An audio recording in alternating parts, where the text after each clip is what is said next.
बंद करो, बंद करो।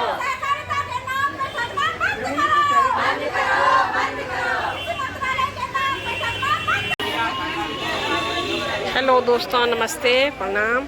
मैं हूँ उर्मिला रावत। आप सभी का स्वागत है मेरे ब्लॉग में। कैसे हैं आप लोग?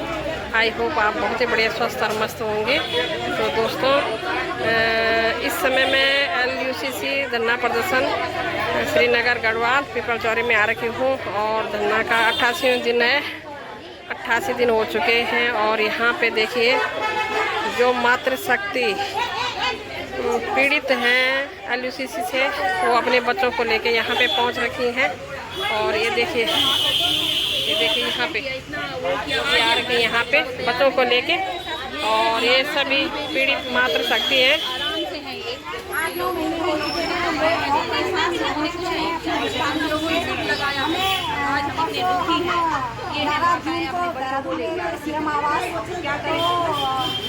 माननीय मुख्यमंत्री जी से हमें आश्वासन मिला है। मुख्यमंत्री जी ने आश्वासन दिया है कि हम महिलाओं के लिए कुछ करना चाहते हैं। उनके आवाज़ से और उनके कहने से तो यही लग रहा था कि वो महिलाओं के हितों में कुछ बड़ा करने वाले हैं। और हमारी उम्मीद भी यही है कि हमारे माननीय मुख्यमंत्री जी हम अपने शब्दों पे खरे उतरे, इमरजेंसी राहत कोष बना के जल्द से जल्द गरीब महिलाओं का, आम आदमी का भुगतान करें। क्योंकि आज स्थिति ऐसी हो गई है कि लोग आत्महत्या करने के लिए तैयार हो गए। उन लोगों से ना दूसरा कोई रास्ता ही नहीं बचा है, कोई विकल्प नहीं बचा है। 8-9 महीने से ऊपर का समय हो गया है। अब लोग घरों में आने लग गए हैं और कह रहे हैं कि आप लोगों का बहाना बहुत चल गया है, आप हमें गुमराह कर रहे हैं। मेंबर्स अब समझने के लिए तैयार नहीं है। समय सीमा ज़्यादा होने के कारण सब अपने आपे से बाहर हो रहे हैं। तो शासन प्रशासन से मेरा हाथ जोड़ के निवेदन है कि आप महिलाओं के पीड़ा को समझें और आपने जो हमसे वादा किया है उस वादे पे अमल भी करें। तो अपने शब्दों को विराम देती हूँ। अब देखते हैं क्या होता है। वैसे सरकार से हमें पॉजिटिव न्यूज़ मिली है और सरकार इस पर कहाँ तक अमल करती है और अपने रास्ते में कहाँ तक आगे हमारा साथ देती है, ये देखने का विषय है। धन्यवाद। आप हम जी से मिल के आ रखे हैं, आपको ऐसा लगा कि आज तक हमारी पूरी बात नहीं पहुँची? मुझे कई मुद्दों में लगा, जैसे एक बात सुनकर बहुत हैरानी हुई जब मुख्यमंत्री जी ने हमसे बोला, राज्य मंत्री धन सिंह रावत के संज्ञान को उन्होंने कहा कि हमारे राज्य की बात नहीं है। तो मैं धन सिंह रावत जी से पूछना चाहूँगी कि अगर आपके राज्य की बात नहीं है, आपके उत्तराखंड की बात नहीं है, तो क्या ये पाकिस्तान की बात है, ये चीन की बात है? आप हमें ये स्पष्ट कहें कि ये कहाँ की बात है। हमें तो सहकारिता मंत्रालय और कृषि मंत्रालय के नाम पर ही इसे जोड़ा गया था और हमने सहकारिता से सशक्त मातृकरण के नारे से ही हम इसमें जुड़े। जब हमने कहा नारियों के उत्थान के लिए सरकार ने इतना बड़ा कदम उठाया है, इतनी अच्छी पॉलिसी खोली है, योजना का लाभ उत्तराखंड को मिल रहा है, तो हमने भी सोचा कि चलो सरकार ने हमारे बारे में इतना अच्छा कदम उठाया है तो हम भी इसमें प्रतिभाग करते हैं। हम इसमें जुड़े, कृषि मंत्रालय के नाम पर, सहकारिता मंत्रालय के नाम पर हम इसमें जुड़े और हमने इसमें जब सोचा कि गरीबों के लिए, कृषकों के लिए, मजदूरों के लिए, दिहाड़ी मजदूरी करने वालों के लिए, झाड़ू पोछा मारने वालों के लिए, मतलब सबसे निम्न कोटि से लेकर मध्यम कोटि से लेकर उच्च कोटि तक तीनों कोटियों के लिए इसमें बहुत ही अच्छा लाभ था। तो हमने इसमें धीरे धीरे करके सबको लाभ पहुंचाने की इच्छा से इसमें सबको जोड़ना शुरू किया।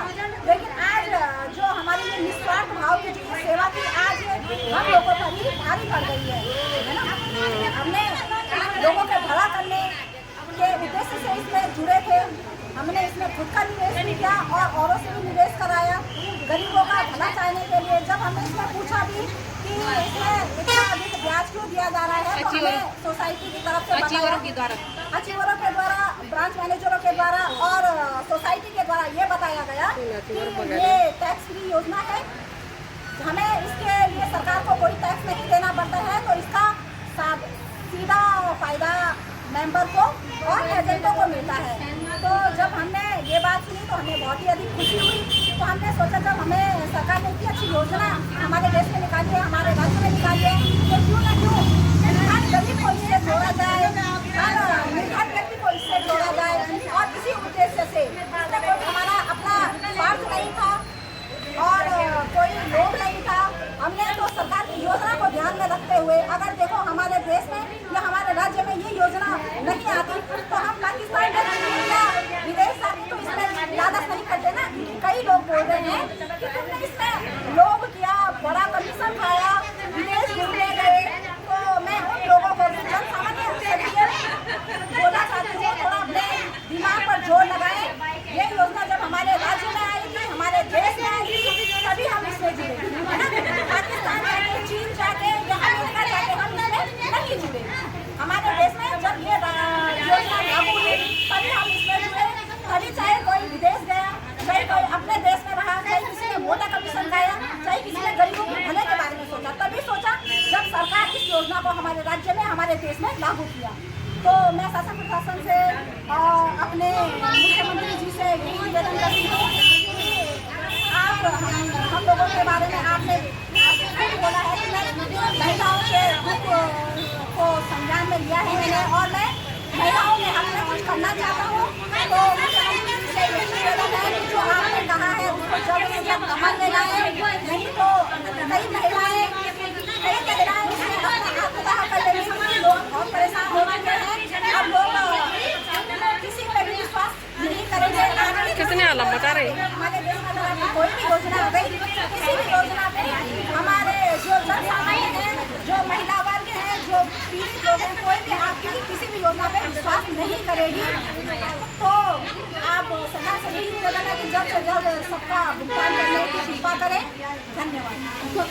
ठीक है, धन्यवाद। ऐसा लगता है कि जो लोग इस मामले को दबाना चाहते हैं उनकी भी इसमें भागीदारी है, वो सरकार तक नहीं पहुंचना देना चाहते हैं। अभी जैसे नेता कोई भी है, जैसे मुख्यमंत्री तक जो आवाज को नहीं पहुंचना देना चाह रहे हैं, 2-4 ही रही मुख्यमंत्री तक आवाज पहुंचे, उनमें उनकी भागीदारी हो सकती है। हो सकती है। जो अगर देखो पहले तो ये गरीबों का पैसा था, सेना से निवृत्त जो हमारे आपको पता है कि सैनिक दुर्गम स्थानों में सेवा देके आते हैं, हमारे देश की रक्षा करते हैं। आज उन्हीं के कारण हम अपने निष्पक्ष होकर घूम रहे हैं, खुली सांस लेके जी रहे हैं, उनकी बदौलत है। नहीं, जैसे मुख्यमंत्री जी की मिलने आए थे, महिलाओं से नहीं मिलना दिया गया, हाँ, तो किसके कारण है? हमें वहाँ से ये जानकारी मुख्यमंत्री जी बोल रहे थे कि हमने महिलाओं से मिलना चाहता था, लेकिन मुझे महिलाओं से मिलने के लिए मना किया गया। तो पहली बात इसको मैं मुख्यमंत्री जी से ये कहना चाहूँगी कि आप पहले किसी के बहकाव में कैसे आए? मुख्यमंत्री वो तो मुख्यमंत्री है देश के, वो किसी के उसमें क्यों आएंगे दबाव में, है ना। वो इतने बड़े नेता हैं, वो छोटे नेता के बगलाव में क्यों आए? आप किसी के कहने पे आप क्यों आए? हाँ, देखो हम तो किसी के कहने पे नहीं आए, हमने तो आपको चुना। हमने तो केवल कमल का फूल देखा, बचपन से लेकर अब तक हमने केवल कमल का फूल देखा। और हमने ये नहीं सोचा कि हमें अगर कोई बोल रहा है कि आपको वोट मत दो, तो हमने लोगों को बहकावे में नहीं आए। हमने घर वाले नहीं सुनी, हमने अपनी मन की सुनी। हमने जिसको सुदृढ़, जिसको देश का भविष्य देखा, उसको भविष्य के रूप में देखा, हमने आपको चुना। हम उस टाइम किसी के बहकावे में नहीं आए। तो मैं आप इतने बड़े पद पर हासिल होने पर किसी के बहकावे में कैसे आ सकते? छोटे, वो भी छोटे। महिला शक्ति के लिए आप झंडे और डंडे बोकने के लिए रहते हैं। जगह जगह जब आपकी रैलियां निकलती हैं, जगह जगह आपके समारोह होते हैं, वहाँ आप झंडे और डंडे बोकने के लिए सभी नारी शक्तियों को इकट्ठा करते हो। क्या उस टाइम पे कोई आपको बताता नहीं है? नारी शक्तियों का ऐसा इस्तेमाल मत करो। उस टाइम पे तो नारी शक्ति आपके सामने आती है, आगे बढ़ चढ़कर आपने अपनी भागीदारी निभाती है। तो आप किसी के बहकावे में कैसे आ गए कि आप वहाँ पे नारियों को मिलने मत जाओ? जबकि हम अपने सांस्कृतिक वेशभूषा में आपको मिलने के लिए बैठे थे। हम कितने खुश थे, वो हमारे अंतर आत्मा जानती है। हम कितने खुश थे कि हमने सोचा कि हमारे राज्य के मुख्यमंत्री, मुख्य नागरिक हमसे मिलना चाहते हैं, हमारी चुनी हुई सरकार। तो हमारे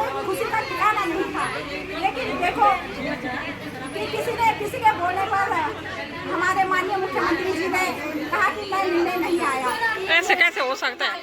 थोड़ा विचार करने ऐसे कैसे हो सकता है? इतना बड़ा आदमी वो को है नेता और छोटे उसके बगलाव में आ रहा है, ये संभव नहीं है।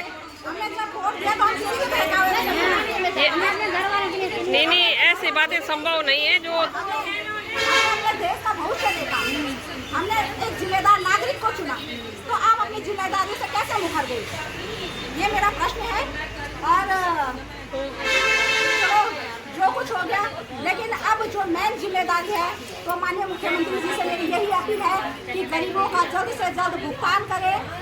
चाहे आप इमरजेंसी फंड बनाए, चाहे राहत कोष बनाए, कोई बात नहीं। आम जनता से भी आप अपील कर सकते हो, आप राहत कोष बनाइए, आम जनता से भी अपील कीजिए। हम भी थोड़ा थोड़ा उसमें फंड डालेंगे, लेकिन जो लोग अपने आत्मदाह करने के लिए, इसमें तो कई लोग बीमारी से मर गए, कई लोग कैंसर से मर गए, 3-4 जैसा तो वैसे भी इसमें मर चुके हैं, है ना।